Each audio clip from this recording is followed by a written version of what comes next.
Hello friends, welcome to Sanvin kitchen.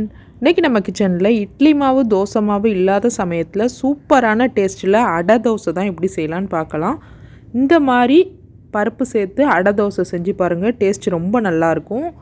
1 tumbler அளவுக்கு உளுத்தம்பருப்பு, 1 tumbler அளவுக்கு கடலைப்பருப்பு, 1 டம்ளர் அளவுக்கு துவரம்பருப்பு, 1 டம்ளர் அளவுக்கு பச்சரிசியை ஒரு 2 மணி நேரம் நல்லா கழுவி ஊற வச்சுக்கோங்க. அது கூடயே 2 வத்தல், காரத்துக்கு தகுந்த மாதிரி வத்தல் சேர்த்துட்டு நல்லா இதை தண்ணியெல்லாம் வடிச்சிட்டு மிக்ஸி ஜாரில் சேர்த்து நல்லா கொஞ்சம் கொரப்பாக அரைச்சி எடுத்துக்கோங்க. ரொம்ப மையாக அரைக்கக்கூடாது, கொஞ்சம் கொரப்பாக அரைச்சி எடுத்துக்கோங்க. பாருங்கள், இப்போ நமக்கு மாவு ரெடியாக இருக்குது.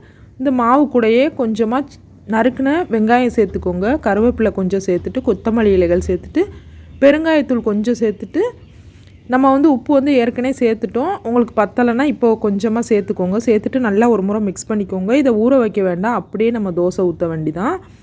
நீங்கள் இது கூடயே ஊற வச்ச கடலைப்பருப்பு கூட சேர்த்துக்கலாம், டேஸ்ட் நல்லாயிருக்கும். நான் இப்படியே தான் சேர்த்துருக்கேன். நம்ம அந்த மாதிரி வெங்காயம் பச்சையாக சேர்க்கும் போது நல்லா வெந்து வந்துடும். அதனால் நீங்கள் வதக்கி சேர்க்கணுன்னு அவசியம் இல்லை. ஒரு வேளை நீங்கள் வதக்கி தான் வேணும்னு நினச்சிங்கன்னா வதக்கி கூட சேர்த்துக்கோங்க. இப்போ ஒரு தோசைக்கல்லை சூடு பண்ணிவிட்டு நல்லா சூடானதுக்கப்புறம் லோ ஃப்ளேமில் வச்சுட்டு நம்ம மாவை ஒரு 2 கரண்டி எடுத்து, ரொம்ப நைஸாக ஊற்றக்கூடாது. அடை தோசை கொஞ்சம் மொந்தியாக இருந்தால் தான் டேஸ்ட் ரொம்ப நல்லாயிருக்கும். மாவை சேர்த்து இந்த மாதிரி நம்ம எப்போயும் தோசை போடுற மாதிரி போட்டுட்டு 2 சைடுமே நல்லா கிறிஸ்பியாக வெந்ததுக்கப்புறம் வெளியில் எடுத்திங்கன்னா சூப்பரான டேஸ்ட்டில் அடை தோசை ரெடி ஆயிரும்.